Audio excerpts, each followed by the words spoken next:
Your safety is in your hands. మీ భద్రత మీ చేతుల్లోనే ఉంది అని ఎప్పుడైనా విన్నారండి? విన్నాం కదా. డ్రైవింగ్ చేసేటప్పుడు ప్రాముఖ్యంగా జాగ్రత్తగా వెళ్ళాలి. స్టీరింగ్ చేతిలో ఉంది కదా, కింద యాక్సిలరేటర్ ఉంది కదా అని గట్టిగా తొక్కారనుకోండి, ఏమవుతుంది? ఖచ్చితంగా ఏదో ఒక ప్రమాదం జరుగుతుంది. Your safety is in your hands. మీ భద్రత మీ క్షేమము ఎక్కువ తగ్గించండి. మీ భద్రత మీ క్షేమము మీ చేతుల్లోనే అనే మాటలు మనం చూస్తూ ఉంటాం. ఇంకా కొన్ని మాటలు కూడా మనం గమనిస్తాం చేతులను గురించి. మీ భవిష్యత్తు మీ చేతుల్లోనే. అవునండి. యవ్వనస్తులకి ప్రాముఖ్యంగా పెద్దలు బుద్ధి మాటలు చెప్తా ఉన్నప్పుడు అంటారు, నీ భవిష్యత్తు నీ చేతుల్లో ఉందిరా, చేతులారా పాడు చేసుకోవద్దు అని. ఒక పాత కొటేషన్ ఏంటంటే, మంచి స్నేహితుడు దొరికితే 2 చేతులతో గట్టిగా పట్టుకోవాలంట, విడిచిపెట్టకూడదంట. ఎందుకంటే జీవితంలో మంచి స్నేహితులు దొరకడం దేవుడిచ్చే ఒక బెస్ట్ గిఫ్ట్. కాబట్టి అంత మాత్రమే కాదండి, దేవుడిచ్చిన శ్రేష్టమైన ఆశీర్వాదాలు కూడా గట్టిగా పట్టుకుంటాం. కానీ దేవుణ్ణి కూడా 2 చేతులతో గట్టిగా పట్టుకోవాలి. దేవుని చేతులకు మన జీవితాలను అప్పగించుకోవడం చాలా శ్రేష్టమైన అనుభవం. ఈ ఉదయకాల సమయంలో నా సందేశం యొక్క అంశం ఏంటంటే, దేవుని యొక్క చేతులు. దేవుని యొక్క చేతులను గురించి మనం చూసే ముందు బైబిల్ గ్రంథంలో కొంతమంది చేతులను గుర్చిన కొన్ని మాటలు మనం విన్నాము. పాత నిబంధన గ్రంథంలో మనం చూసినట్లయితే, దావీదు చేతిలో ఉన్న వడిసెలు గొల్యాతును చంపింది. వడిసెలు గొప్పతనమా దావీదు గొప్పతనమా? దావీదు గొప్పతనం. ఎందుకంటే దావీదుకు దేవుడు నేర్పరితనమును సామర్థ్యాన్ని ఇచ్చాడు. It's not in the sling but it's in the person who is holding the sling. దావీదుతో దేవుడు ఉన్నాడు, కానీ దావీదుకు నేర్పరితనమును సామర్థ్యమును ఇచ్చింది దేవుడే. కాబట్టి దావీదు చేతిలోకి స్లింగ్ వెళ్ళడం వల్ల శత్రువు నేల కొరిగాడు. కానీ అది ఇంకెవరన్నా చేతిలోకి వెళ్ళుంటే ఆ రాయి ఇంకెటో వెళ్ళి పడిపోయి ఉండేది కదండి. అంత మాత్రమే కాదు, సంసోను చేతిలో పడిన సింహం ఏమైంది? చీల్చివేయబడింది. అక్కడ గొప్పతనం ఎవరిదంటే సంసోనుది. ఎందుకంటే దేవుడు సంసోనుకు చాలా విశేషమైన బలాన్ని అనుగ్రహించాడు. సంసోను పుట్టక ముందే మరి ఒక చక్కని మాట చెప్పబడింది. దేవదూత మనోహ యొక్క భార్యకు, అంటే సంసోను యొక్క తల్లికి చెప్పిన మాట ఏంటంటే, నీకు పుట్టబోయే కుమారుడు దేవుని చేతిలో చాలా బలంగా వాడబడబోతున్నాడు. ఫిలిస్తీన్ల చేతిలో నుండి ఇశ్రాయేలీలను విడిపించడానికి దేవుడు ఏర్పరచుకోబోతున్నాడు. దేవుడు తనకు అసమానమైన బలమునివ్వబోతున్నాడు. కాబట్టి ఈ బిడ్డ నీ కడుపులో పడినప్పటి నుంచి నీవు తీసుకునే ఆహారం, నీవు తాగే పానీయాల దగ్గర నుండి అన్ని విషయాల్లో జాగ్రత్తగా ఉండాలని దేవదూత చాలా మాటలు చెప్తే, Samson's parents obeyed God's voice. దేవుని మాటకు విధేయత చూపించారు సంసోన్ యొక్క తల్లిదండ్రులు. సంసోను చేతిలో మనకు తెలుసు ఒక గాడిద దవడ ఎముక పడింది కదండి. గాడిద దవడ ఎముక దొరికిందంట. అంటే రోడ్డు పక్కన వెళ్తా ఉండుంటాడు, ఫిలిస్తీన్ని చంపాలని దేవుని ఆత్మ చేత ప్రేరేపించబడ్డాడు. ఎందుకంటే బైబిల్ గ్రంథంలో ఒక మాట ఉంటుంది, దేవుని ఆత్మ సంసోనుని రేపిందంటండి. Samson was inspired, Samson was moved by the spirit of God. దేవుని ఆత్మ ప్రేరేపణ ద్వారా సంసోను భీకరమైన గొప్ప కార్యాలు, బిఫోర్ హిస్ ఫాల్, పడిపోక ముందు, దేవుని ఆత్మ అతని ఎడబాయక ముందు, దేవుని బలము దేవుని శక్తి అతన్ని విడిచిపెట్టక ముందు సంసోను జీవితంలో ఏం జరిగిందని ఆలోచన చేస్తే, దేవుని ఆత్మ చేత ప్రేరేపించబడి బలమైన కార్యాలు దేవుని కొరకు చేశాడు. ఇప్పుడు గాడిద దవడ ఎముక సంసోనుకు దొరికినప్పుడు 1000 మంది ఫిలిస్తీన్లు చంపాడంట. 1000 మంది ఫిలిస్తీన్ని ఇంకొకళ్ళకి ఒక గన్నిస్తే కూడా చేయగలరో లేదో అంత సమర్థవంతంగా. కానీ దేవుడు సంసోనికి ఇచ్చిన బలాన్ని బట్టి సంసోను చేతిలో పడిన ఆ గాడిద దవడ ఎముక ఒక అద్భుతమైన వెపన్గా వాడబడింది. కారణం ఏంటంటే సంసోను చేతిలో దేవుడు పెట్టిన ఆ మైట్, ఏమంటారంటే ఆ కళ, శత్రువుల్ని చంపగలిగిన దేవుడు ఆ సామర్థ్యాన్ని సంసోనుకు అనుగ్రహించాడు. అంత మాత్రమే కాదు, మోషే చేతిలో ఉన్న కర్ర, మోషేకు మిద్యానుకు వెళ్ళిన తర్వాత గొర్రెలను కాసుకుంటున్న సమయంలో ఆ కొండలు అవన్నీ ఎక్కడానికి చేతికర్ర బాగా ఉపయోగపడింది. చూడండి, చాలామంది కొండ ప్రాంతాలు ఇవన్నీ ఎక్కుతూ ఉన్నప్పుడు వాళ్ళు ముసలి వాళ్ళని కాదు కానీ ఒక సపోర్ట్ కొరకు కర్రను వాడుతూ ఉంటారు. సో కర్ర ద్వారా చాలా ఈజీగా హైట్స్ ఎక్కడానికి ఆ కర్ర కొంచెం సపోర్ట్గా ఖచ్చితంగా ఉపయోగపడుతుంది. ఇప్పుడు మోషే చేతిలో అంతవరకు కర్ర వేరే ఎవరి చేతిలో కర్ర ఉంటే ఎలా ఉపయోగపడుతుందో అలాగే ఉపయోగపడింది. కానీ మండుచున్న పొదలో దేవుడు మోషేతో, నీవు వెళ్ళాలి, ఫరోతో మాట్లాడాలి, నా ప్రజలను విడిపించడానికి నేను నిన్ను ఏర్పరచుకున్నాను ఒక నాయకుని. కానీ దేవుడు మోషేతో మాట్లాడినప్పుడు దేవుడు మోషేకి ఇచ్చిన ఒక సూచన ఏంటంటే, నీ చేతిలో ఉన్న కర్ర ద్వారా నేను కొన్ని కార్యాలు జరిగిస్తాను అన్నప్పుడు మోషే చేతిలో ఉన్న కర్ర ద్వారా ఎన్నో అద్భుతాలు జరిగాయి. అక్కడ కర్రలో ఉన్న గొప్పతనం కాదు, ఆ కర్రని ఇంకొకళ్ళు తీసుకొని ఆ కర్ర పడేస్తే అది పాము అవ్వడం, మళ్ళీ దాన్ని తోక పట్టుకుంటే అది తిరిగి కర్ర అవ్వడం అనేది వేరే ఒకరి చేతిలో ఉండుంటే జరుగుండేది కాదు. కానీ మోషేకు దేవుడు, God wanted to give a sign to Moses, ఒక సూచన దేవుడు మోషేకి ఇవ్వాలని ఆశించి ఆ కర్ర మోషే చేతిలో ఉన్న ఆ సమయంలో దేవుడు కొన్ని కార్యాలు జరిగించాడు. మనుషులు దేవుని ద్వారా నడిపించబడిన మనుషుల చేతిలోనే కొన్ని సామాన్యమైన ఒక వడిసెలు రాయి, ఒక వడిసెలు, ఆ తర్వాత సంసోను చేతిలో ఆఫ్టర్ ఆల్ ఒక జాబోన్ ఆఫ్ అ డాంకీ, గాడిద దవడ ఎముక, ఆ తర్వాత ఇప్పుడు మనం చూసుకున్నట్లు మోషే చేతిలో ఉన్న కర్ర దేవుని ద్వారా నడిపించబడుతున్న వ్యక్తుల చేతిలోకి వెళ్ళినప్పుడే అన్ని గొప్ప కార్యాలు జరిగితే ఇక దేవుని చేతులు ఎంత గొప్పగా ఉంటాయో ఒక్కసారి మనం ఆలోచన చేయాలి. ఈ ఉదయకాల సమయంలో దేవుని చేతులను గురించి కొన్ని ప్రాముఖ్యమైన అంశాలు, ఒక 7 అంశాలు మీతో మాట్లాడాలి అని నేను ఆశపడుతున్నాను. బైబిల్ గ్రంథంలో చాలా అద్భుతమైన ప్రార్థనలను గురించి మనం చదువుతాం. We read so many beautiful prayers in the Bible. దేవుడు ప్రార్థనలు ఎందుకు రాయించాడు? కొంతమంది చేసిన ప్రార్థనలో చేసిన ప్రతి మాట దేవుడు రాయించారండి. వారు చేసిన ప్రతి మాట, కొంతమంది పురుషులు చేసిన ప్రార్థనలు రాయించారు, కొంతమంది స్త్రీలు చేసిన ప్రార్థనలు కూడా దేవుడు రాయించారు, క్లుప్త ప్రార్థనలు దేవుడు రాయించారు, పెద్ద పెద్ద ప్రార్థనలు కూడా కొన్నిసార్లు దేవుడు రికార్డు చేయించారు. తన శిష్యులు ఏసే దగ్గరకు వచ్చి మాకు ప్రార్థన చేయడం నేర్పించేయ అని అడిగినప్పుడు మీరు ఇలా ప్రార్థన చేయండి అని ఒక మోడల్ ప్రేయర్గా, ఒక ఎగ్జాంపులరీ ప్రేయర్గా ఏసే తన శిష్యులకు నేర్పించిన ప్రార్థనను కూడా మత్తయి సువార్త 6వ అధ్యాయంలో మనం చూడగలం. ఎబ్బేజు అనే ఒక వ్యక్తి దేవుని సన్నిధిలో ఒక ప్రార్థన చేశాడు. చూడండి, దినవృత్తాంతముల గ్రంథం, మొదటి దినవృత్తాంతముల గ్రంథంలో ఎబ్బేజు చేసిన ఒక చక్కని ప్రార్థన, మనందరికీ తెలిసిన ప్రార్థనే. అతను చేసిన ప్రార్థన ఏంటంటే, దేవా నువ్వు నన్ను జ్ఞాపకం చేసుకొని నా సరిహద్దులను విశాలపరిచి నీ చేయి నాకు తోడుగా ఉంచి ప్రతి కీడును నుండి నన్ను తప్పించుము అనే ప్రార్థన. ఎబ్బేజు చేసిన ప్రార్థనలో 4 అంశాలు కనబడతాయండి. ఒకటి, దేవా నీవు నన్ను ఆశీర్వదించు. రెండవది, నా సరిహద్దులు విశాలపరచు. మూడవది, నీ చెయ్యి నాకు తోడుగా ఉంచు. నాలుగవది, ప్రతి కీడు నుండి నన్ను తప్పించు అనే ప్రార్థన. 4 మాటలు కూడా వెరీ వెరీ పవర్ఫుల్ వర్డ్స్, చాలా శ్రేష్టమైన మాటలు. అతను చేసిన ప్రార్థనలో ప్రతి మాట అర్థవంతమైన మాట. వ్యర్థమైన మాటలు కానీ వెయిన్ రెపిటేషన్స్ కానీ ఎబ్బేజు ప్రార్థనలో కనబడవండి. కొంతమంది ప్రార్థనలో ఫిల్లర్స్ ఉంటాయన్నమాట. ఫిల్లర్స్ అంటే ఏంటంటే మధ్యలో ఏం చేయాలో గుర్తురాకపోతే ఏదో కొన్ని మాటలు ఉంటాయి వాళ్ళకి అలవాటైన, అవి మధ్యలో వల్లిస్తూ ఉంటారు. ఇప్పుడు అమ్మ దగ్గరకు నాన్న దగ్గరికి వెళ్ళామండి, ఏం మాట్లాడాలో అది నేరుగా మాట్లాడి డైలాగ్ అయిపోతే, చెప్పాల్సిన మాట అయిపోతే బ్యాక్ వచ్చేస్తాను, అంతే కదా. అంతేగాని మధ్యలో మరి మమ్మీ, మరి డాడీ, మరి నేనేమనుకున్నానంటే అలా పదే అని రిపీట్ చేస్తామండి, చెప్పం కదా. ఎందుకంటే వెళ్ళినప్పుడు ఒక తండ్రి దగ్గరికి, ఒక తల్లి దగ్గరికి చాలా సహజ సిద్ధంగా, చాలా ప్లెయిన్గా, చాలా ట్రాన్స్పరెంట్గా, అవుట్ ఆఫ్ ద హార్ట్, మన హృదయంలో నుండి వచ్చే మాటలు మాట్లాడి వచ్చేస్తాం. దేవుని సన్నిధిలో ప్రార్థనలు కూడా, or prayers should be authentic prayers. మన ప్రార్థనలు దేవుని ఎదుట యథార్థమైన ప్రార్థనలుగా ఉండాలి. అండ్ ఆ prayers should also be effective prayers. దేవుని హృదయాన్ని కదిలించే ప్రార్థనలు మనం చేయగలిగితే మన జీవితంలో కూడా మనం అద్భుత కార్యాలు చూస్తాం. ఎబ్బేజు చేసిన ప్రార్థన ఏంటంటే, నీ చేయి నాకు తోడుగా ఉంచు, let your hand be with me అనే ప్రార్థన ఎబ్బేజు చేస్తే బైబిల్ గ్రంథంలో వ్రాయబడిన మాట ఏంటంటే, ఎబ్బేజు ప్రార్థనను దేవుడు అంగీకరించాడు, ఎబ్బేజు యొక్క ప్రార్థనను దేవుడు నెరవేర్చాడు. హల్లెలూయా. నీవు నేను కూడా ప్రార్థన చేసే సమయం ఒకటి ఉంటుంది, ప్రార్థన యొక్క నెరవేర్పు పొందుకునే సమయం ఒకటి ఉంటుంది. ప్రార్థన చేసినప్పుడు ఎంత ఈగర్గా ప్రార్థన చేస్తామో, జవాబు పొందాక కూడా అంతే ఈగర్గా, దేవా నా ప్రార్థన నువ్వు విన్నందుకు నీకు కృతజ్ఞతలని చెప్పాలండి. అక్కడ మిస్ అయిపోతాం చాలాసార్లు కదండి.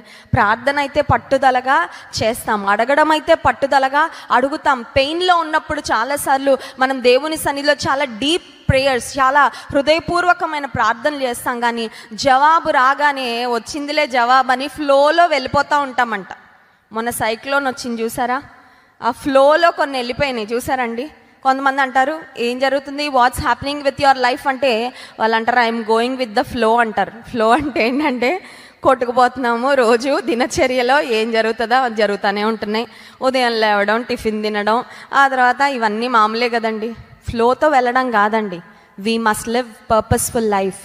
ఉద్దేశపూర్వకంగా, దేవుని దృష్టికి అంగీకారయోగ్యంగా, అయ్యా ఈరోజు నేనేమి చేయాలి, ఈరోజు నా పట్ల నీ ఉద్దేశము ఏంటి, ఇదిగో అయ్యా ఈరోజు నా చేతులు, నా కాళ్ళు, నా నోరు నీకు అప్పగించుకుంటున్నాను, నన్ను నువ్వు వాడుకో అని యథార్థంగా ఉద్దేశపూర్వకంగా ప్రార్థించి జీవించగలిగినప్పుడు మన జీవితాల ద్వారా దేవునికి ఖచ్చితంగా మహిమ వస్తుంది. ఎబ్బేజు అడిగాడు, నీ చేయి నాకు తోడుగా ఉంచు అంటే దేవుడు ఎబ్బేజు యొక్క ప్రార్థన విన్నాడు. దేవుని యొక్క చేతులను గురించి 7 ప్రాముఖ్యమైన అంశాలు ఈరోజు ధ్యానం చేసుకుందాం.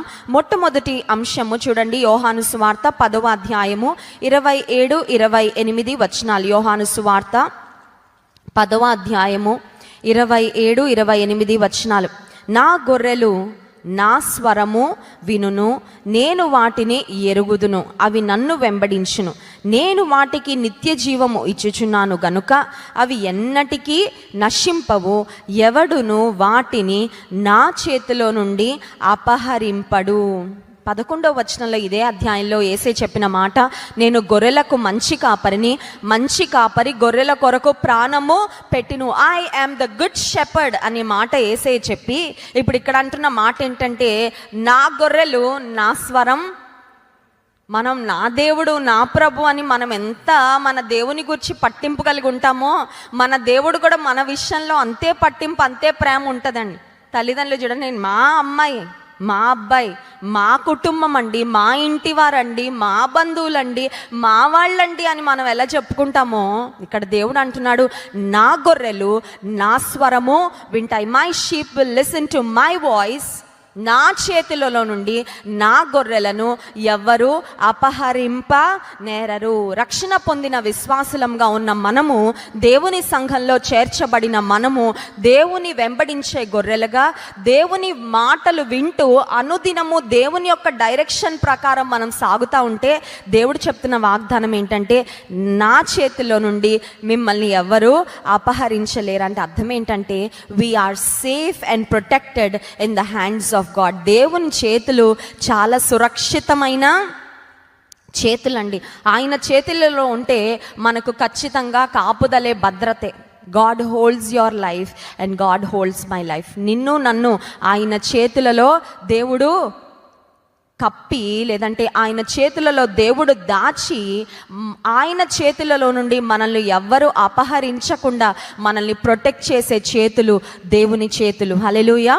ఇంకొక మాట కూడా చూడండి, యెషయా గ్రంథం 40వ అధ్యాయము 11వ వచనం. యెషయా గ్రంథము 40వ అధ్యాయము 11వ వచనం.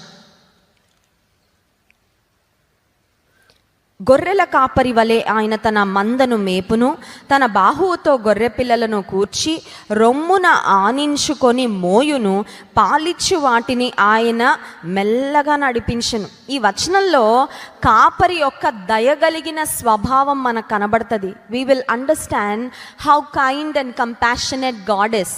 కాపరి ఆయన, మంచి కాపరి ఆయన, దయగలిగిన కాపరి కూడా అండి. మంచి కాపరే కాదు, దయగలిగిన కాపరి, జాలి కలిగిన కాపరి. ఇప్పుడు కాపరి చేసే పని ఏంటంటే, దేవుడు అంటున్నాడు, గొర్రెల కాపరి తన మందను ఎలా మేపుతాడో నేను అలా మేపుతాను, తన బాహువుతో గొర్రె పిల్లలను కూర్చి రొమ్మున ఆనించుకొని మోయినంట. కొన్నిసార్లు మేము మా పిల్లలతో సండే స్కూల్ సాంగ్స్ ఏదన్నా షూటింగ్కి వెళ్తా ఉన్నప్పుడు మాకు గొర్రెల మందలు ఎదురుపడతాయండి. గొర్రెల మందలు ఎదురుపడగానే మా వాళ్ళు వెంటనే కారు దిగాల, గొర్రెల్ని పట్టుకోవాలా. వాళ్ళకి చాలా సరదా అన్నమాట. జంతువులన్నా పక్షులన్నా చాలా చాలా ప్రేమ మా పిల్లలకి. సరే, కారు ఆపిన తర్వాత ఈ పెద్ద గొర్రెలు ఏంటంటే మనం దగ్గరికి వెళ్తుంటే వెళ్ళిపోతూ ఉంటాయి. అప్పుడు మా పిల్లలకి ఒక చిన్న గొర్రె పిల్ల ఎక్కడో కనబడుతుంది ఆ గుంపులో. ఇప్పుడు పట్టుబడతారు. ఏమనంటే, ఆ చిన్న గొర్రె పిల్ల మాకు కావాలి. అప్పుడు ఆ చిన్న గొర్రె పిల్ల ఎక్కడ ఉంటుందంటే, ఆ కాపరి చెప్తాడు, ఇప్పుడే ఆ తల్లి కనిందమ్మా, ఈ గొర్రెపిల్ల నడిచే పరిస్థితిలో లేదు. అందుకని ఈ గొర్రెపిల్లని ఆ కాపరి ఇక్కడ కానీ ఎత్తుకొని జాగ్రత్తగా మోస్తూ ఉంటాడండి. ఆ గొర్రెపిల్లని ఎప్పుడైతే మా చేతుల్లో, పిల్లల చేతుల్లో పెడతావో అది కదలదు, మెదలదు, ఓన్లీ అరుస్తుంది అంతే. అటు ఇటు పరిగెత్తలేదు, ఎందుకంటే దానికి ఇంకా అప్పుడే నడవగలిగిన, పరిగెత్తగలిగిన సామర్థ్యం లేదు. It's a just Born kid అనమాట, అప్పుడే పుట్టిన గొర్రెపిల్ల కాబట్టి దానికి అంత శక్తి కానీ లేదంటే ప్రపంచం అంతా ఎక్స్ప్లోర్ చేయాలనే ఆలోచన అప్పుడే రాదు. అలాంటి గొర్రెపిల్లలని కాపరి ఏం చేస్తాడంటే తన బాహువుతో గొర్రెపిల్లలను కూర్చి రొమ్మున ఆనించుకొని మోయును అనే మాట వాక్యంలో చూస్తున్నాం. కొన్నిసార్లు మనకు అనిపిస్తుంది, lord I'm two week, I cannot walk, నేను చాలా బలహీనంగా ఉన్నానయ్యా, నేను చాలా కృంగిపోయి ఉన్నానయ్యా, నేను నడవలేని స్థితిలో ఉన్నానయ్యా. దేవుడు అంటున్నాడు, నేను నిన్ను నా బాహువులతో ఎత్తుకొని రొమ్మున ఆనించుకుంటే వచ్చే కంఫర్ట్ మామూలుగా ఉండదు కదండి. చలికాలంలో మనకి ఎలా ఉంటుంది? చలికాలంలో దుప్పటి చాలా గట్టిగా కప్పుకొని దాన్ని ఇంకా అసలు వదిలిపెట్టాం కదా. ఉదయకాల సమయంలో కూడా మీరందరూ దుప్పటిని జయించి వచ్చారు, దేవునికి స్తోత్రం. ఎందుకంటే చాలామంది ఇంకా దుప్పటి ముసుగులోనే పడుకొని ఉన్నారు. అపవాది అంటాడు, కాసేపు పడుకో, కాసేపు పడుకో, కాసేపు పడుకో. 3 ఆరాధనలు ఉన్నాయిగా, ఏదో ఒక ఆరాధనకి వెళ్ళొచ్చులేను. కానీ మీరు జయించి వచ్చారు, దేవునికి స్తోత్రం. కాపరికి ఉన్న గొప్ప మనసు ఏంటంటే చిన్న గొర్రె పిల్లలను, బలహీనంగా ఉన్న గొర్రె పిల్లలను ఆయన ఆనించుకొని మోసే మంచి కాపరి. ఇప్పుడు దేవుని చేతులు ఎలాంటి చేతులు అంటే God's hands are God's arms are the arms that preserve, safe hands అండి, సేఫ్ హ్యాండ్స్. కరోనాకి ముందు మనం ఎంతమంది చేతులు ఎన్నిసార్లు కడుక్కునే వాళ్ళో నాకు తెలీదు. స్నానం అప్పుడు కడుక్కుంటాం మామూలుగా, భోజనం అప్పుడు కడుక్కుంటాం, అంతేనా? కొంతమందికి ఉంటుంది, ఓసిడి ఉంటుంది. ఓసిడి ఉన్న వాళ్ళు ఏం చేస్తుంటారంటే ప్రతి 5 నిమిషాలకి వెళ్ళి కడిగేస్తూ ఉంటారు. అలా ఓసిడి ఉన్న వాళ్ళతో బతకడం కూడా కొన్నిసార్లు పక్కనున్న కుటుంబీకులకి చాలా ఇబ్బందిగా ఉంటుంది. ఎందుకంటే చేసిన పనే చేస్తుంటారు, కడిగిందే కడుగుతా ఉంటారు. సరే, చేతులు మనం బాగా ఎప్పుడు కడిగామంటే కరోనా వచ్చిన తర్వాత చేతులు కడగండి, చేతులు కడగండి. ఇది మొన్నటి దాకా ఎవరికి ఫోన్ చేసినా కూడా వినాల్సి వచ్చేది మనకు కదా. మాకు తెలుసండి బాబు, ఆ డైలాగులన్నీ మాకు కంఠస్థము వచ్చేసాయి. మా వాళ్ళకి ముందు లైన్ కలపండి అన్నా కూడా గవర్నమెంట్ వాళ్ళు ఏం చేశారు, చేతుల పరిశుభ్రత అని ఒక మెసేజ్ వచ్చేది కదా, అది బాగా వినేవాళ్ళం. చేతులు కడగండి, చేతులు కడగండి. ఎందుకంటే చేతులు శుభ్రంగా ఉంటే దాని మీద మన ఆరోగ్యము ఆధారపడి ఉంటుందని మనకు తెలుసు. ఇప్పుడు మనం దేవుని చేతులకు అప్పగించుకున్నప్పుడు ఆయన చేతులు చాలా సేఫ్ హ్యాండ్స్ అండి, చాలా ప్రశస్తమైన విలువైన చేతులు, మనలను భద్రపరిచే చేతులు. ఆయన చేతుల నుండి మనల్ని ఎవరు అపహరించలేరు. 2వ అంశం చూడండి, దేవుని చేతులను గురించి ద్వితీయోపదేశకాండం 33వ అధ్యాయము 27వ వచనం. Deuteronomy chapter 33 verse 27. ద్వితీయోపదేశకాండం 33వ అధ్యాయము 27వ వచనం. శాశ్వతుడైన దేవుడు నీకు నివాస స్థలము, నిత్యముగా ఉండు బాహువులు నీ క్రింద నుండును. ఆయన నీ ఎదుట నుండి శత్రువును వెళ్ళగొట్టి నశింప చేయును. శాశ్వతుడైన దేవుడు నీకు నివాస స్థలము, నిత్యముగా ఉండు బాహువులు అనే మాట ఉంది. ఇంగ్లీష్ బైబిల్లో ఉంది ఎవర్ లాస్టింగ్ ఆర్మ్స్ అనే మాట ఉందండి. దేవుని చేతులు ఎప్పటి వరకు ఉంటాయి? దేవుని చేతులు ఎప్పటి వరకు కాపాడతాయి? దేవుని చేతులు ఎప్పటి వరకు నడిపిస్తాయి అంటే నిత్యముగా ఉండు బాహువులంట. శాశ్వతుడైన దేవుడు, పర్మనెంట్ అండి. దేవుడిచ్చేవి ఏవైనా పర్మనెంటే, లోకం ఇచ్చేవి ఏవైనా టెంపరరీ. అర్థమవుతుందండి? దేవుడిచ్చేవి పర్మనెంట్, లోకం ఇచ్చేవి టెంపరరీ. లోకం ఇచ్చే సంతోషం తాత్కాలికం, దేవుడిచ్చే సంతోషము శాశ్వతమైనది. లోకస్తులు లేదంటే లోక సంబంధమైన వ్యక్తులు చేసే సహాయము తాత్కాలికము, కానీ దేవుడు చేసే సహాయము నీ జీవితకాలం అంతా కూడా ఆయన సహాయం చేస్తూనే ఉండే సహాయకుడు. ఈ లోకము నీకు అందించే మేలు లేదంటే ఈ లోకం ద్వారా నువ్వు పొందుకునే దీవెన అది తాత్కాలికం, కానీ దేవుడిచ్చే ఆశీర్వాదాలు శాశ్వతమైన ఆశీర్వాదాలు. ఇక్కడ రాయబడిన మాట దేవుని హస్తాలంట నిత్యముగా ఉండు బాహువులు నీ క్రింద ఉండును. ఆయన నీ ఎదుట నుండి నీ శత్రువులను వెళ్ళగొట్టి. ఇప్పుడు దేవుని నిత్యమైన బాహువులు మనకు తోడుగా ఉంటే మనకేం జరుగుతుందంటే మన శత్రువులను ఆయన చేతులే వెళ్ళగొట్టేస్తాయంటండి. Hallelujah. You don't have to worry, you don't have to take the pain, you don't have to struggle. కొన్నిసార్లు మన జీవితంలో శత్రువు కొంతమందికి కాన్సన్ట్రేషన్ యేసయ్య మీద కంటే ఎక్కువ అపవాది మీదే ఉంటుందేమో అనిపిస్తుంది. అర్థమవుతుందండి? ఏం వచ్చినా అపవాది అది చేసేస్తాడేమో, అపవాది ఇది చేసేస్తాడేమో, అపవాది పడగొట్టేస్తాడేమో, అపవాది కూలగొట్టేస్తాడేమో. ఇప్పుడు అంతా కాన్సన్ట్రేషన్ ఎక్కడికి వెళ్ళిపోయింది? నడిపించే, రక్షించే దేవుని మీద నుండి అపవాది మీదకి. సాక్ష్యం చెప్పమంటే కూడా సాతానుగాడండి. నేను కాదనట్లేదండి. అపవాది మన మీద దాడి చేయడం అనట్లేదు, అపవాది మనల్ని శోధించడం అనట్లేదు. కానీ but sometimes we are too scared of the devil. దేవుని మీద ఉండాల్సిన భయం కంటే అపవాది ఏం చేసేస్తాడో అని భయం ఎక్కువైపోతూ ఉంటుంది కొన్నిసార్లు. దేవుని యొక్క నిత్యమైన చేతులు, నిత్యమైన బాహువులు మన క్రింద ఉన్నాయని మనకు జ్ఞాపకం ఉన్నప్పుడు we must be assured that God will take care of our enemies. మన శత్రువుల విషయంలో ఆయన బాధ్యత తీసుకొని మన శత్రువులను మన ఎదుట నుండి వెళ్ళగొట్టేవాడు దేవుడే. హల్లెలూయా. 400 సంవత్సరాలు ఐగుప్తు యొక్క ఇనుప కొలిమిలో వేదన పొందిన ఇశ్రాయేలీలు ఒక్కసారి ఐగుప్తు నుండి బయటకు వచ్చిన తర్వాత ఇశ్రాయేలీల యొక్క ఫరో రథములు, సేనలు ఇశ్రాయేలు వెంటబడతా ఉన్నాయండి. వారితో ఎవరు యుద్ధం చేశారండి? వీళ్ళు ఏమైనా రెడీ అయ్యారా? అఫ్ కోర్స్ ఇశ్రాయేలీలు బయటకు వచ్చిన తర్వాత కొన్ని యుద్ధాలు చేశారు. అనాకు వంశీయులని, ఆ తర్వాత పెరిజీలు, ఎబుసీలు, ఫిలిస్తీన్లు, ఎంతోమంది శత్రువులు దేవుని ప్రజలకు ఉన్నారు. కానీ ఆ వెనక నుండి ఫాలో అయ్యి వచ్చిన ఐగుప్తీలతో ఇశ్రాయేలీలు చేసిన యుద్ధం ఏమి?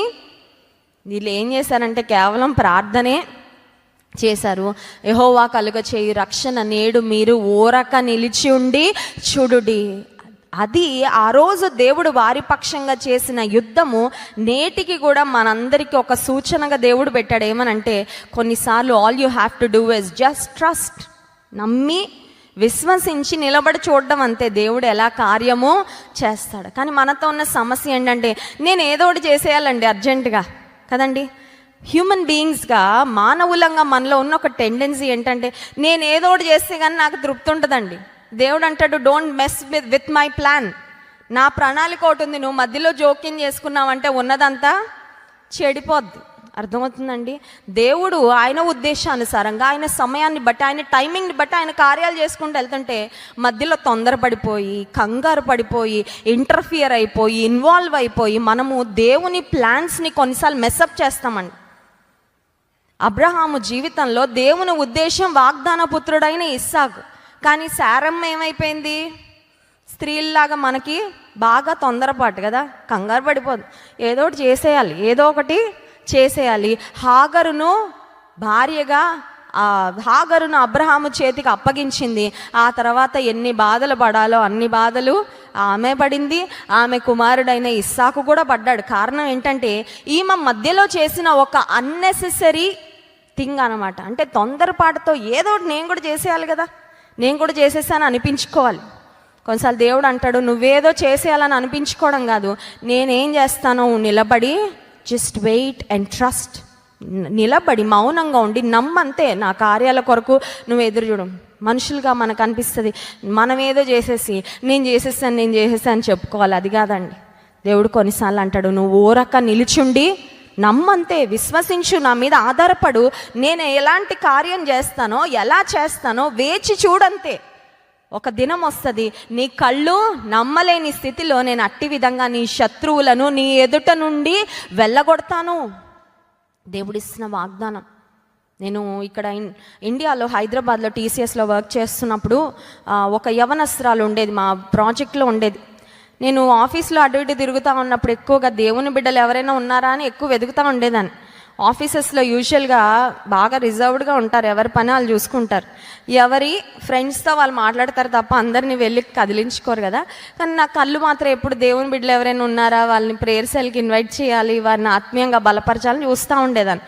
ఒకరోజు సడన్గా నేను వెళ్తూ ఉంటే మామూలుగా మనం వేరే వాళ్ళ కంప్యూటర్ చూడకూడదు కూడా, అక్కడ సడన్గా ఎందుకో నేను అట్లా వెళ్తూ ఉంటే నాకు ఒక వాక్యం చదువుతూ ఉంది. ఆ అమ్మాయి తన క్యూబికల్లో కూర్చొని వాక్యం చదువుతూ ఉంటే నాకు చాలా ఆనందం అనిపించి ఆ తర్వాత ఎప్పుడో కనబడితే నేను అడిగాను, దేవుడు అంటే విశ్వాసము ఉందా నీకు యేసుప్రభు అంటే నీకు తెలుసా అంటే తను చెప్పింది, మా కుటుంబంలో ఎవరు తెలుసుకోలేదు ప్రభుని, కానీ నేను తెలుసుకున్నాను, నా ఫ్రెండ్ ద్వారా నేను తెలుసుకున్నాను ఇంజనీరింగ్లో, నాకు యేసై అంటే ఇష్టము, ఆఫీస్లో ఉన్నప్పుడే ఆన్లైన్ బైబిల్ ఇవి చదువుకుంటా ఉంటానని తను చెప్పింది. సరే, నెమ్మదిగా స్నేహం ప్రారంభమైన తర్వాత ఒకరోజు చాలా డిప్రెస్డ్గా తనకు ఒక సమస్య వచ్చింది. ఆ సమస్యను గురించి నాతో మాట్లాడడం ప్రారంభించింది. తనకు వచ్చిన సమస్య ఏంటంటే, అదే ప్రాజెక్ట్లో ఉన్న ఒక యవనస్తుడు ఈ అమ్మాయిని వేధించడం మొదలుపెట్టాడు. నిన్నే పెళ్లి చేసుకుంటా, నువ్వే ఇంకెవరిని చేసుకోవడానికి వీల్లేదని ఈ అమ్మాయిని బాగా ఇబ్బంది పెడుతున్నాడు. ఆ సమయంలో నేను అడిగాను, అబ్బాయి యేసుప్రభుని తెలుసుకున్న వ్యక్తేనా అంటే, యేసుప్రభు అంటే ద్వేషం అతనికి, యేసుప్రభు అంటే అసలు అబ్బాయికి ఇష్టమే లేదు, నేను ఎలా అయినా ఈ పరిస్థితి నుండి బయటపడాలని ఆశిస్తున్నానని అమ్మాయి చెప్పినప్పుడు నేను ఒకటే చెప్పా, మనం ప్రార్థన చేద్దాం, దేవుడు కార్యం చేస్తాడని. ప్రతిరోజు టీ టైం అని ఒకటి ఉంటుంది, టీ టైంలో కబుర్లు చెప్పుకుంటాం. కానీ నేను ప్రతిరోజు టీ టైంలో అమ్మాయిని తీసుకొని వెళ్ళి మేమిద్దరం ఒక రూమ్లో ప్రేయర్ చేసేవాళ్ళం అండి, మోకాళ్ళు వేసి ప్రతిదినం చేసేవాళ్ళం. దేవా, తన జీవితంలో వచ్చిన ఈ సమస్య ఎలా అయినా విడుదల దయచే. కొన్ని రోజుల తర్వాత చాలా సంతోషంగా నాకు ఒక మంచి వార్త చెప్పింది. అదేంటంటే, ఆ అబ్బాయికి దేవుడు వేరే ఊరికి ట్రాన్స్ఫర్ చేసేసాడని. హల్లెలూయా. స్టేటే మార్చేశాడండి దేవుడు, ఆంధ్ర నుండి తమిళనాడు తీసుకెళ్ళిపోయాడు. ఈ అమ్మాయికి ఏంటంటే, తను ఊహించని విధంగా తిని అనుకుంటుంది ఇక్కడే ఉన్నా నన్ను వదిలేస్తే బాగుండని. దేవుడు అన్నాడు, నీ కళ్ళ ముందు కూడా నేను ఉంచను, నేను ఎక్కడికి తీసుకెళ్ళి పడేయాలో, నీకు ఎలాంటి విడుదల ఇవ్వాలో నాకు చాలా బాగా తెలుసని దేవుడు ఒక శాశ్వతమైన విడుదల అమ్మాయికి ఇచ్చిన తర్వాత చక్కగా తన వివాహం అయింది. 2 బిడ్డలతో దేవునిలో ఆనందిస్తూ దేవునిలో సాగుతూ ఉంది. ఎందుకు ఈ మాట చెప్తున్నానంటే, దేవుని మీద ఆధారపడినప్పుడు, ఆయన చేతులకు అప్పగించుకున్నప్పుడు, శాశ్వతమైన నిత్యమైన బాహువులు మన క్రింద ఉన్నప్పుడు ఆయన మన శత్రువులను మన ఎదుట నుండి వెళ్ళగొట్టి మన పక్షంగా యుద్ధం చేసే దేవుడు మన దేవుడు. హల్లెలూయా. 3వ అంశం దగ్గరకు వస్తున్నాను చూడండి. 1 పేతురు పత్రిక 5వ అధ్యాయము 6వ వచనం. 1 పేతురు పత్రిక 5వ అధ్యాయము 6వ వచనం. దేవుడు తగిన సమయమందు మిమ్మును హెచ్చించున్నట్లు ఆయన బలిష్టమైన చేతి క్రింద దీన మనస్కులై యుండుడి. దేవుడు హెచ్చించాలి అనే ఆశ లేని వారు బహుశా ఎవరు ఉండరేమో. జీవితంలో హెచ్చించబడాలి, దీవించబడాలి, ఆశీర్వాదకరమైన స్థితిలోకి వెళ్ళాలి. I'm sure everybody wishes.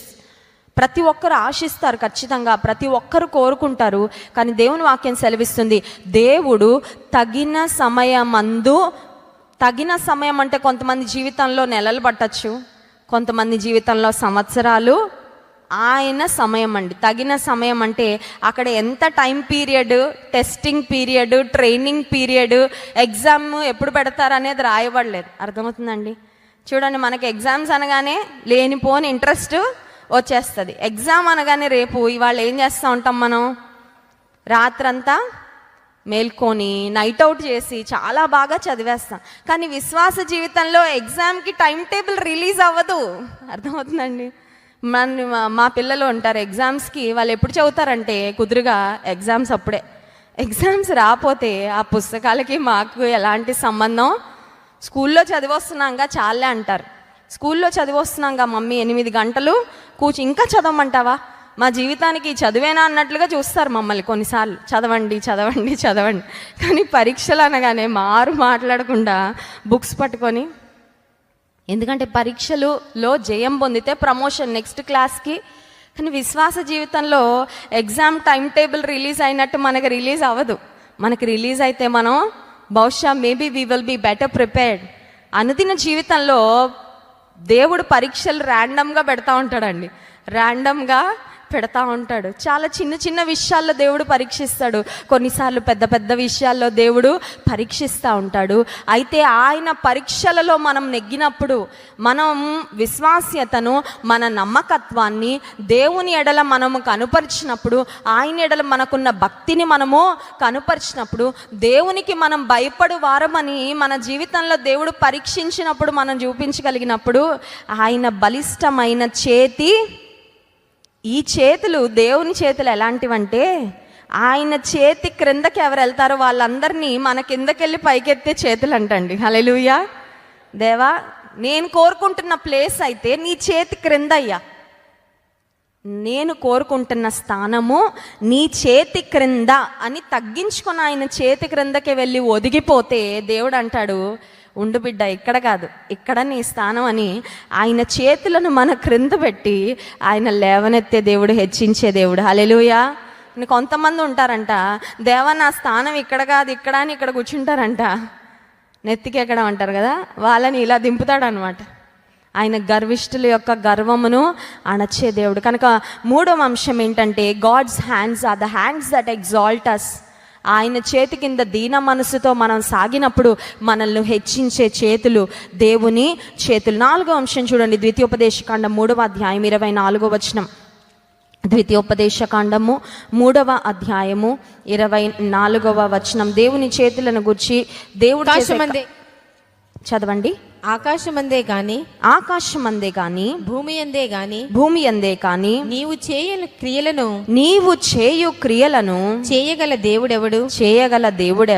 నీవు చూపు పరాక్రమమును చూపగల దేవుడెవడు? చాలండి. దేవా నువ్వు చేసే కార్యాలు ఇంకెవరైనా చేయగలరా అంటే అర్థం ఏంటంటే, గాడ్ డస్ అమేజింగ్ థింగ్స్. దేవుడు చేసే కార్యాలు, ఆయన లాంటి కార్యాలు ఇమిటేషన్ కూడా ఇంకెవరు చేయలేరంటండి. ఏదన్నా ఒక మంచిది ఉంటే దానికి ఇమిటేషన్ వచ్చేస్తుంది, అవునా కదా? మీరు ఏదైనా చూడండి, వస్త్రాల్లో చూడండి, మెషిన్స్లో చూడండి, వస్తువుల్లో చూడండి, ఒక బెస్ట్ క్వాలిటీ ఏదన్నా మార్కెట్లో రిలీజ్ అయ్యి ఆ మోడల్ లేదంటే ఆ ఐటమ్ క్లిక్ అయిందంటే దానికి ఖచ్చితంగా దాని లాంటి ఇమిటేషనే వచ్చేస్తుంది. అది చూడడానికి అలాగే ఉంటుంది దూరం నుండి, కానీ అంత క్వాలిటీ ఉండదు, అంత మన్నిక ఉండదు, అలాగే ఎగ్జాక్ట్గా ఉండదు, బట్ దాని లాంటి. కానీ బైబిల్ గ్రంథంలో వ్రాయబడిన మాట, దేవా నీ వంటి క్రియలు, నీవు చేయు క్రియలను చేయగలిగిన దేవుడు ఎవరు? నీవు చూపు పరాక్రమమును చూపగలిగిన దేవుడు, అన్మ్యాచబుల్. ఆయనతో పోల్చగలిగిన వారు లేరు. ఆయన చేసే క్రియలు వంటి క్రియలు చేయగలిగిన వారు లేరు. He can make a hero from a zero. అవునా కాదండి? ఏమీ లేని స్థితి నుండి ఆయనకు అప్పగించుకున్న వారిని ఉన్నత స్థానంలో నిలబెట్టి ప్రపంచానికి వారిని ఒక ఎగ్జాంపుల్గా దేవుడు చూపించాడు. ఏమనంటే, తమ దేవుని ఎరుగువారు, బలము కలిగి గొప్ప కార్యాలు చేస్తారు. దేవుని వలన మేము శూర కార్యములు జరిగించేదము, మా శత్రువులను అనగద్రొక్కువాడు ఆయనే అనే మాట ఉంటుంది కీర్తనల గ్రంథంలో. ఆయన చేసిన కార్యములు వంటి కార్యములు చేయగలిగిన వారు ఎవ్వరు? కనుక మనం ఎవరి కార్యాల కొరకు ఎదురు చూడాలంటే దేవుని కార్యాల కొరకు దేవుని చేతుల వైపు చూడాలి. అందుకే కీర్తనకారుడు అంటాడు, దాసుడు తన యజమానుని చేతి తట్టు, దాసి తన యజమానురాలి చేతి తట్టు చూసినట్లు అయ్యా నీ వైపు మా కన్నులు చూస్తున్నాయి.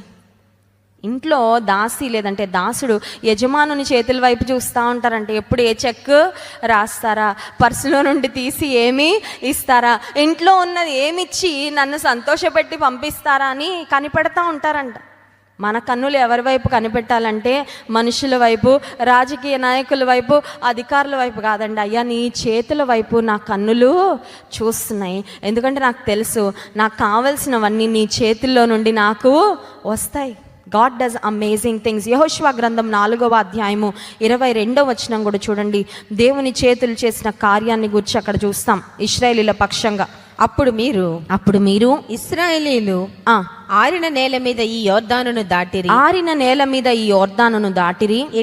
ఎట్లనగా యెహోవా బాహువు బలమైనదని భూనివాసులందరూ తెలుసుకొనుటకును మీరు ఎల్లప్పుడును మీ దేవుడైన యెహోవా యందు భయభక్తులు నిలుపుటకును మేము దాటు వరకు మీ దేవుడైన యెహోవా తానే మా ఎదుట ఎర్ర సముద్రమును ఎండ చేసినట్లు మీరు దాటు వరకు మీ ఎదుట యోర్దాను నీళ్లను ఎండ చేసినని చెప్పి ఈ సంగతి వారికి తెలియపరచవలెను. చాలండి. మోషే కాలంలో ఎర్ర సముద్రాన్ని దేవుడు పాయలు చేస్తే, యెహోషువ కాలంలో యోర్దాను నది నీళ్లను నిలుపచేసి ఆయన ప్రజలందరూ యోర్దాను నదిని దాటునట్లుగా దేవుడు అద్భుత కార్యం జరిగించాడు. ఇక్కడ వ్రాయబడిన మాట ఏంటంటే, యెహోవా బాహువు బలమైనదని భూనివాసులందరూ తెలుసుకొనుటకు. కొన్నిసార్లు మనకే తెలుసు దేవుడు చేసే కార్యాలు మన పట్ల, అది మనం సాక్ష్యం చెప్తే తప్ప ఎవ్వరికీ తెలియదండి. అర్థమవుతుందండి? కొన్నిసార్లు దేవుడు మనకు చేసే కార్యాలు ఎలా ఉంటాయంటే, కొంతమందికి మనం సీక్రెట్గా గిఫ్ట్ ఇచ్చి ఎవరికి చెప్పొద్దు అంటాం. ఎప్పుడైనా అలా చెప్పారా? సీక్రెట్గా గిఫ్ట్ ఇచ్చి ఎవరికి, అది చాలా బాగుంటుందండి అలా చేస్తే. కొన్నిసార్లు ఏమో అందరికీ కనబడేలాగా ఇస్తాం కదా.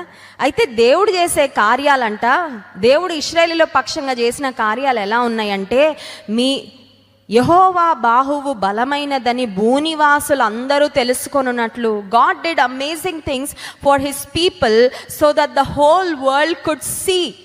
ప్రపంచమంతా భూనివాసులు అందరూ చూసి వారి దేవుడు వారి కొరకు ఇలాంటి కార్యం చేశాడా అని ఆశ్చర్యపోయే విధంగా దేవుడు ఇశ్రాయేలీయుల పక్షంగా యోర్దాను నదిని ఆపు చేసి దేవుడు తన ప్రజలను సురక్షితంగా యోర్దాను నది దాటించాడు. కొన్నిసార్లు ఎవ్వరికి తెలియకుండా నీకొక్కరికి అద్భుతం జరిగినా నువ్వు సాక్ష్యం చెప్పాలి.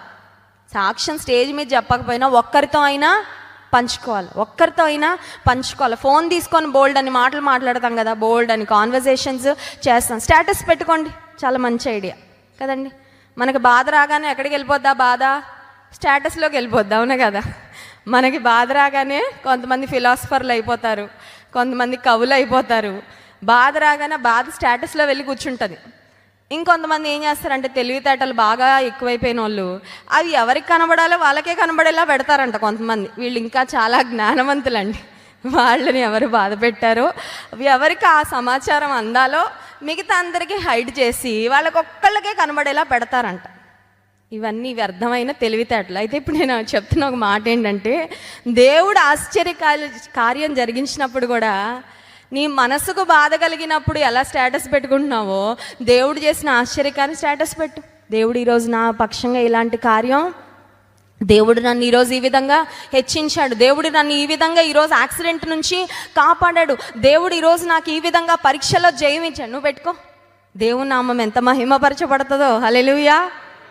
నువ్వు చూస్తూ ఉంటావు కదా, స్టేటస్ పెట్టాక ఎంతమంది చూశారు.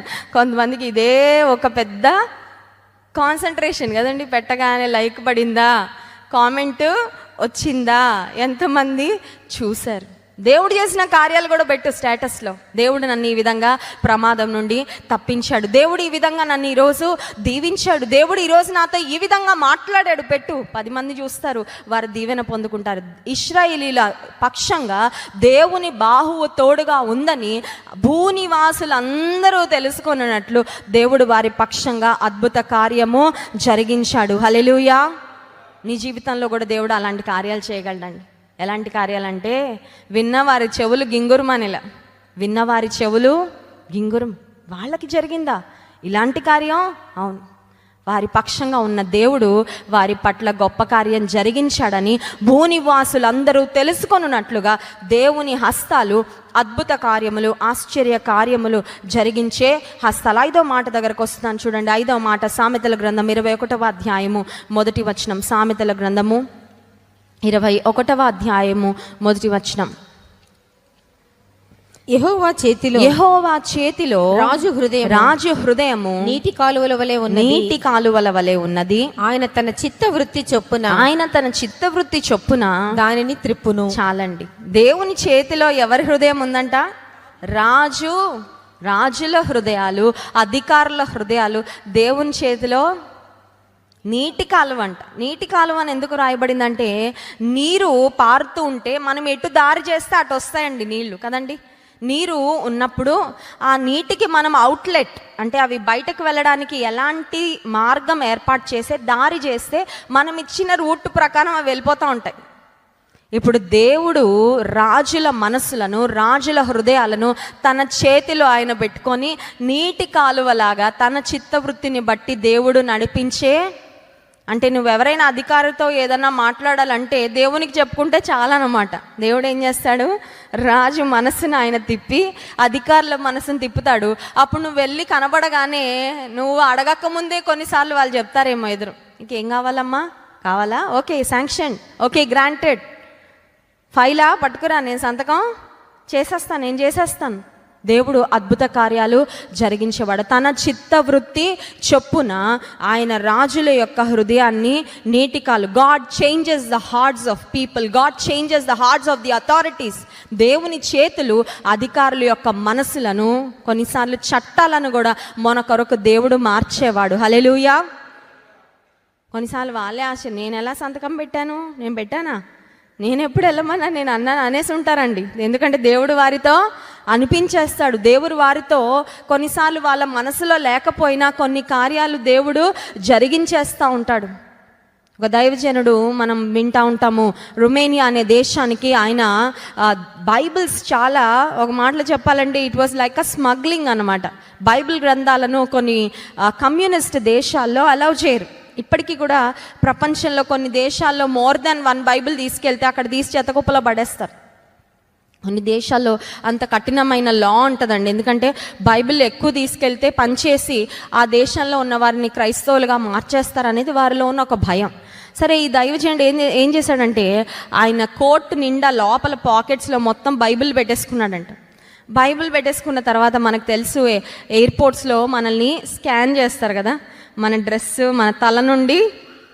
ఇంతకుముందు అయితే దుబాయ్ ఎయిర్పోర్ట్లో తలలో చిన్న క్లిప్ ఉన్న బీప్ అనేది, నేను అమెరికా వెళ్ళినప్పుడు ఫస్ట్ టైం, షూస్, జాకెట్స్, చిన్న చిన్న క్లిప్పులతో సహా వాచ్ మొత్తం అన్నీ తీపిచ్చేవాళ్ళు. ఇప్పుడు ప్రాబబ్లీ మెషిన్స్ కొంచెం ఎఫెక్టివ్ అయినాయో, వాళ్ళ పద్ధతులు మారినాయో తెలియదు, కానీ ఇప్పుడు చెప్పులు వేసుకొని వెళ్ళచ్చు, పర్వాలేదు, క్లిప్పులు ఉన్న తల్లో సౌండ్లు రావట్లేదు, బాగానే వెళ్ళిపోతున్నాం. ఇంతకుముందు చిన్న మెటల్ ఉన్నా కూడా బాడీలో ఆ మెషిన్ బీప్ అనేదండి. ఈ దైవజనుడు బైబిల్స్ అన్నీ పట్టుకొని జాకెట్లో అక్కడ నిలబడి, దేవా, ఈ బైబిల్స్ ఈ దేశంలో ఉన్న ప్రజలు చదవాలని, వారిని రక్షణ సువార్త వినాలని నేను ఎంతో ఆశిస్తున్నా, కానీ వీళ్ళు ఎవరైనా ఇన్స్పెక్షన్ ఆఫీసర్స్ చూసారంటే ఈ బైబిల్స్ పడేస్తారయ్యా, వారి కన్నులకు నువ్వు మూసేయి. దేవుడు గురుడ్డి వారి కన్నులు తెరిచాడు. దేవుడు కొన్నిసార్లు తెరవబడిన కన్నులు కూడా మూస్తాడండి దేవుడు అని ఈయన నిలబడి, దేవా, ఈ ఆఫీసర్లు ఎవరైతే ఉన్నారో వారి కన్నులు మూసేయ్యా, వారి కన్నులు మూసేయని ప్రార్థన చేస్తున్నాడు. ప్రార్థన చేస్తూ ఉన్నప్పుడు దేవుడు చేసిన అద్భుత కార్యం ఏంటంటే, ఆ ఆఫీసర్ అంతా చెక్ చేసి స్కానింగ్ చేసి యూ క్యాన్ గో అన్నాడంట. హల్లెలూయా. బోల్డ్ అని బైబిల్స్ ఉన్నాయండి. ఇది దేవుడు చేసిన కార్యం తప్ప మరొక కార్యం కానీ, దేవుడు అతని కన్నులకి మబ్బు కలుగజేశాడేమో. చాలా చాలా ఆశ్చర్యకార్యం. నేను ఇంటర్మీడియట్ చదువుతూ ఉన్నప్పుడు మా ఫ్రెండ్స్ అందరు నాకు చాలా వ్యతిరేకంగా ఉండేవాళ్ళు. ఎందుకంటే కనబడిన వాళ్ళందరికీ సువార్త చెప్పేస్తూ ఉండేదాన్ని. ఈవిడికి యేసుప్రభు పిచ్చండి అని బాగా మాట్లాడుకునేవాళ్ళు. అందరూ ద్వేషించడం మొదలుపెట్టారు. ఆ సమయంలో నేను కెమిస్ట్రీ ఎగ్జామ్ రాసి నేను బస్సు దిగి లోపలికి వస్తుంటే మా వార్డెన్ అందరి ముందు అడిగింది, ఎన్ని మార్క్స్ వస్తాయేంటి అని అడిగింది చాలా వ్యంగ్యంగా. ఫుల్ మార్క్స్ వస్తాయి మ్యామ్ అని చెప్పా. ఫుల్ మార్క్స్ వస్తాయి మ్యామ్ అంటే, సరే రూమ్కి వెళ్ళి చూసుకుంటే 1 తప్పు రాశానండి, 1 తప్పు రాసేసాను. ఇప్పుడు నాకు నా మనసులో పట్టుదల ఏంటంటే, అందరి ముందు ఫుల్ మార్క్స్ వస్తాయని చెప్పానయ్యా, నన్ను నువ్వు తక్కువ చేయొద్దు. అది 1 మార్క్ తప్పు రాసింది యూనిట్ అండి. దేందో వాట్ ఈస్ ద యూనిట్ అని అడిగారు. ఆ యూనిట్ అంటే ఏముందండి, కరెక్షన్ చేసేటప్పుడు చూసి తప్పైతే తప్పు అంటారు, మార్కులు వేస్తే మార్క్. ఇప్పుడు పెద్ద ఎస్సే ఆన్సర్ అనుకోండి, వాళ్ళు ఓవరాల్గా మార్క్స్ వేయడానికి దీనికి అవకాశం కూడా లేదు. కానీ నేను మోకాలు వేసి, ప్రభువా, నా మాట మాత్రము పోకూడదయ్యా.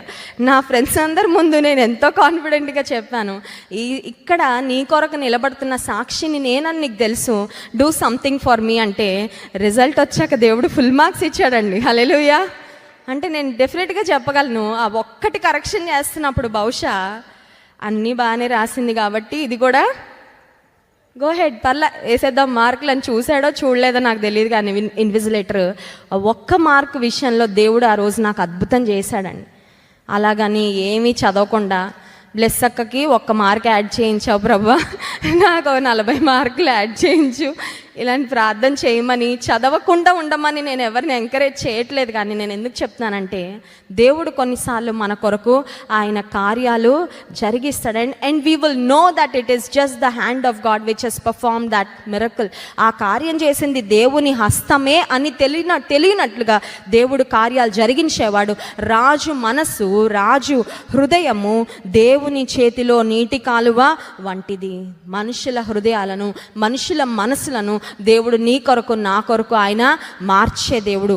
6వ అంశం దగ్గరకు వస్తాను చూడండి, దేవుని చేతులు ఎలాంటి కార్యాలు చేస్తాయో. 1 సమూయేలు గ్రంథము 5వ అధ్యాయము 1వ వచనం నుండి, 1 సమూయేలు గ్రంథము 5వ అధ్యాయము 1వ వచనం నుండి చదువుదాం. ఫిలిస్తీయులు దేవుని మందసం పట్టుకొని ఎబెనేజరు నుండి అష్డోదునకు తీసుకొని వచ్చి దాగోను గుడిలో దాగోను ఎదుట దానిని ఉంచిరి. అయితే మరునాడు అష్డోదు వారు ప్రాతకాలమందు లేవగా ఇదిగో దాగోను యెహోవా మందసము ఎదుట నేలను బోర్లపడి ఉండెను కనుక వారు దాగోనును లేవనెత్తి వాని స్థానమందు మరలా ఉంచిరి. 4వ వచనం, ఆ మరునాడు వారు ఉదయముననే లేవగా దాగోను యెహోవా మందసము ఎదుట నేలను బోర్లపడి ఉండెను. దాగోను యొక్క తలయు 2 అరచేతులను తెగవేయబడి గడప దగ్గర పడి ఉండెను. వాని మొండెము మాత్రము వానికి మిగిలి ఉండెను. కాబట్టి దాగోను యాజకులేమి దాగోను గుడికి వచ్చు వారేమి నేటి వరకు ఎవరును అష్టోదులో దాగోను యొక్క గుడి గడపను త్రొక్కుటలేదు. 6వ వచనం, యెహోవా హస్తము అష్టోదు వారి మీద భారముగా ఉండెను. అష్టోదు వారిని దాని సరిహద్దులలో ఉన్న వారిని ఆయన గడ్డల రోగముతో మొత్తి వారిని హతము. ఫిలిస్తీన్లు చేసిన భయంకరమైన పని ఏంటంటే, దేవుని మందసము, పరిశుద్ధమైన దేవుని మందసము, దేవుని సన్నిధి నిలిచుండే మందసాన్ని తీసుకెళ్లి అపవిత్రమైన దాగోను గుడిలో పెట్టేశారు. వాళ్ళు అనుకుంటున్నారు మందసం మా చేతిలోకి వచ్చింది కాబట్టి పవర్ మా దగ్గరకు వచ్చింది అనుకున్నారండి. దేవునితో ఆటలాడితే ఎంత ప్రమాదమో ఇక్కడ దేవుడు మరి శత్రువులకు చాలా అద్భుతంగా కనుపరిచాడు. కొంతమంది అనుకుంటారు దేవునితో ఆటలాడుకోవచ్చు, దేవుని పేరుని మిస్యూజ్ చేయొచ్చు, దేవుని ఇష్టానుసారంగా మాట్లాడచ్చు. కొన్నిసార్లు సోషల్ మీడియాలో కొంతమంది యేసయ్యను ద్వేషించే వాళ్ళు యేసయ్యను గురించి మాట్లాడుతున్న మాటలు వింటా ఉంటే అనిపిస్తుంది, మేమే తట్టుకోలేకపోతున్నామయ్యా, నువ్వు ఎలా తట్టుకుంటున్నావు? నీ పేరుని ఇంతగా దూషిస్తూ ఉంటే నువ్వెంత గొప్ప దేవుడువో. మేబీ వాళ్ళు బ్యాక్ స్లిడెన్ క్రిస్టియన్స్ అయిండొచ్చండి. ఎక్స్ క్రిస్టియన్స్ అని కొంతమంది పెట్టుకుంటా ఉన్నారండి. ఎక్స్ క్రిస్టియన్ అంటే ఏంటి? ఒకప్పుడు క్రైస్తవుడుగా ఉన్నాడు, నిజంగా క్రిస్టియన్ అయింటే ఎక్స్ క్రిస్టియన్ అవ్వరు. ఒకసారి నిజంగా యేసు ప్రభుని అంగీకరించి ఆయన ప్రేమను నిజంగా రుచి చూసి మార్పు చెంది రక్షణ పొందితే వాళ్ళు మళ్ళీ మారే అవకాశం లేదు. కానీ మేబీ క్రైస్తవ కుటుంబంలో పుట్టామనో లేదంటే ఎవరో ఒకరి ద్వారా దేవుడు తెలుసుకొని నామకార్థంగా భక్తి చేసి ఆ తర్వాత లోకంలో కలిసిపోయిన వారు ఉండొచ్చు, అందులో ఎలాంటి సందేహం లేదు. కొంతమంది యేసయ్యను గురించి ఎంత వ్యంగ్యంగా, యేసయ్యను గురించి ఎంత అవమానకరంగా, యేసయ్యను గురించి ఎంత తోలనగా దూషణ మాటలు మాట్లాడుతూ ఉంటారు.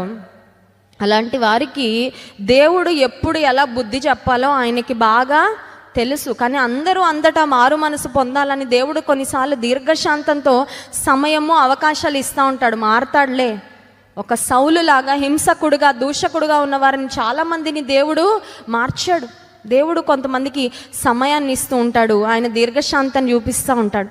ఇక్కడ అష్డోదు వారు అనుకున్నారంట, దేవుని మందసాన్ని తీసుకొని వెళ్ళి దాగోను గుడిలో పెడితే మందసం ఎక్కడుంటే అక్కడ జయం వస్తుంది కాబట్టి ఇశ్రాయేలీల దగ్గర నుంచి మందసాన్ని మేము తీసుకెళ్ళిపోతే ఇశ్రాయేలీలు ఓడిపోతారు, మందసం మా దగ్గరికి రావడం ద్వారా మాకు అన్నీ కలిసి వస్తాయని తీసుకెళ్లారండి. For a wrong reason. దేవుని మీద నిజంగా భక్తి భయం ఉండి కాదు, దేవుని మందసాన్ని ఇశ్రాయేలీలను ఓడించడానికి, ఆ తర్వాత వాళ్ళు ఒక గెయిన్ పొందుకోవడానికి, వాళ్ళు మేలు పొందుకోవడానికని మోసుకొని వెళ్ళి దాగోను గుడిలో పెడితే దాగోను గుడిలో ఉన్న ఆ విగ్రహం యొక్క అరచేయి, ఆ తర్వాత ఆ దేహము, మొండెమన్నీ కూడా ముక్కలు ముక్కలు అయిపోయి పడిపోయాయంట.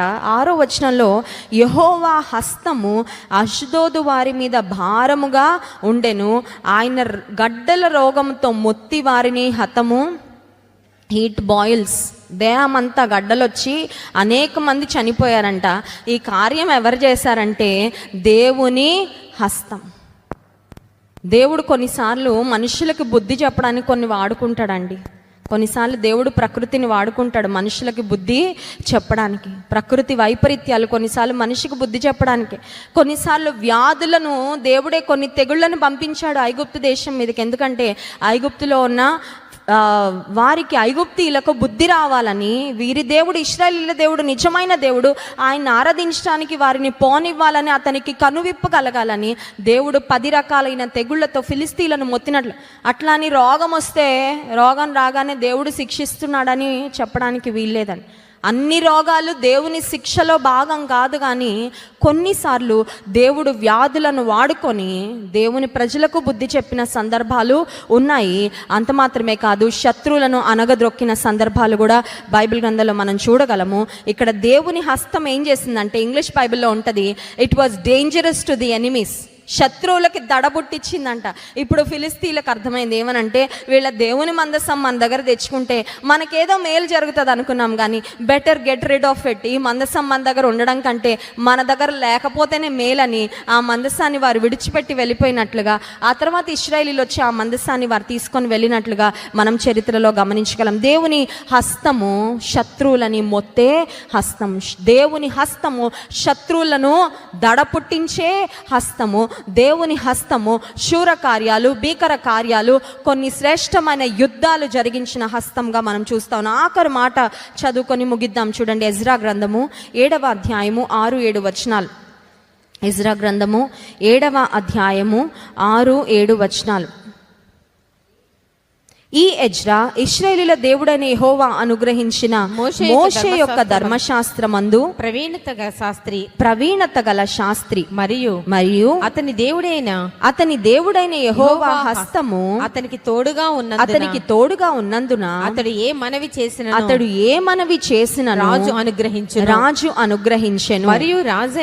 మరియు రాజైన అర్తహషస్త ఏలుబడి యందు 7వ సంవత్సరమున ఇశ్రాయేలీయులు కొందరును యాజకులు కొందరును లేవీయులను గాయకులను ద్వారపాలకులను నెతినీయులను బయలుదేరి యెరూషలేము పట్టణమునకు వచ్చిరి. పాత నిబంధన గ్రంథంలో దేవుడు ఏర్పరచుకున్న 2 ప్రాముఖ్యమైన వ్యక్తులు నెహెమ్యా అలాగే ఎజ్రా. వీళ్ళిద్దరు కూడా కంటెంపరీస్ అని చెప్పుకోవచ్చు. ఒకే సమయంలో ఉన్నారు. దేవుని చేతిలో విశిష్టమైన పాత్రలు వారిద్దరు కూడా పోషించినట్లుగా మనం గమనించగలం. దేవుని కార్యాభివృద్ధిలో, దేవుని రాజ్యము కట్టబడుటలో we all have a unique role to play. మనందరికీ కూడా ప్రత్యేకమైన పని ఉందండి.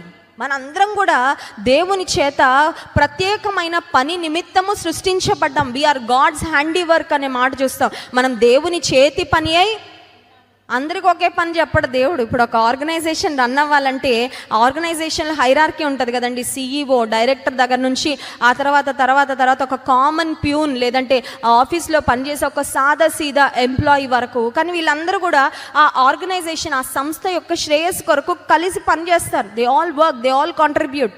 ఇప్పుడు దేవుని రాజ్య పనిలో మనందరికీ భాగం ఉంది. ఆ రోల్స్ మే డిఫర్. దేవుడు మనకిచ్చిన పని, లేదంటే దేవుడు మనకు అప్పగించిన బాధ్యత, దేవుడు మనకిచ్చిన స్థానము వేరువేరుగా ఉండొచ్చు, కానీ మనందరికీ ప్రత్యేకమైన పనులను దేవుడు అప్పగించాడు. నెహెమ్యా మనం గమనించినట్లయితే రాజుకు గిన్నె అందించే వ్యక్తిగా నెహెమ్యా ఉన్నాడు. నెహెమ్యా దేవుని మందిరాన్ని తిరిగి కట్టడానికి, యెరూషలేము యొక్క ప్రాకారాలను కట్టడానికి నెహెమ్యా అనేక మందిని మరి సిద్ధపరిచి పురికొల్పి నడిపించిన నాయకుడుగా మనం చూస్తే, ఎజ్రా ఏం చేస్తాడంటే దేవుని మందిరములో నుండి బబులోను రాజు తీసుకొని వెళ్ళిపోయిన విలువైన ఉపకరణములను తిరిగి వాటన్నిటిని కూడా తీసుకొని రాజు యొక్క పర్మిషన్తో తిరిగి యెరూషలేముకు అనేక మంది ప్రజలను తన నాయకత్వంలో నడిపించిన వ్యక్తిగా ఎజ్రా కనబడతా ఉన్నాడు. ఎజ్రా గ్రంథంలో మనం చూసినట్లయితే ఈ మాట మళ్ళీ మళ్ళీ మళ్ళీ రింగ్ అవుతుందండి, ప్రతిధ్వనిస్తూ ఉంటుంది. ఏ మాట అంటే, అతని దేవుడైన యెహోవా హస్తము అతనికి తోడుగా ఉన్నందున. 6వ వచనం, ఎజ్రా గ్రంథం 7వ అధ్యాయం 6వ వచనంలో ఉన్న ఆ మాటలే మీరు ఎజ్రా గ్రంథం అంతా చదవండి.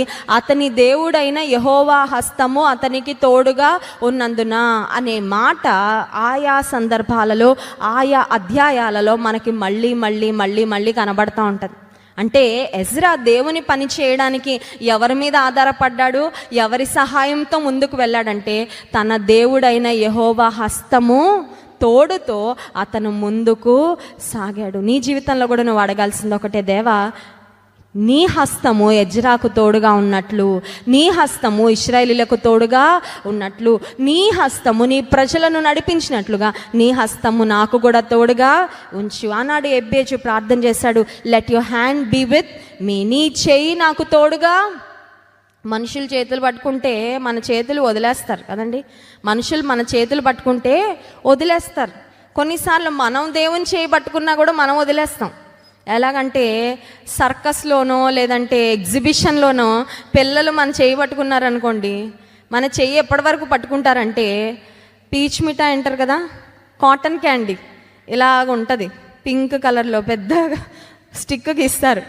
అది కనబడగానే మన చెయ్యి ఎప్పుడో వదిలేసి ఏదన్నా స్నాక్స్ కనబడగానే, ఏదన్నా బండి కనబడగానే, వాళ్ళకి ఇష్టమైంది కనబడగానే మన చెయ్యి వదిలేసి మళ్ళీ మనం వెతుక్కోవాలి. మనం కూడా అటు ఇటు చూస్తా మొత్తం ఎంజాయ్ చేద్దాం అనుకుంటే పిల్లలు తప్పిపోతారు కన్ఫామ్గా. ఎందుకంటే వాళ్ళు మన చెయ్యి పట్టుకుంటే వాళ్ళకి ఏదన్నా ఆకర్షణీయంగా కనబడిందంటే దే జస్ట్ లెట్ గో, వదిలేసి అమ్మ మన వెనకాల వస్తుందిలే, నాన్న వస్తాడులే, వాళ్ళ గురించి అనవసరంగా ఆలోచించడం ఎందుకు, నాకు కావాల్సింది ఏదో నేను. కొన్నిసార్లు మనం కూడా అంతే అండి. దేవుని చేయి పట్టుకున్న తర్వాత మనం కొన్నిసార్లు లోకపు ఆకర్షణలకు, లోక ప్రభావాలకు లోనై దేవుని చేతిని విడిచిపెట్టి వెళ్ళిపోతూ ఉంటాం. కానీ దేవుడు మన చేతిని పట్టుకుంటే విడువడు ఎడబాయడు. హల్లెలూయా. నిన్ను విడువను ఎడబాయను అని వాగ్దానం చేసిన దేవుడు మన చేతిని పట్టుకొని నడిపించేవాడు.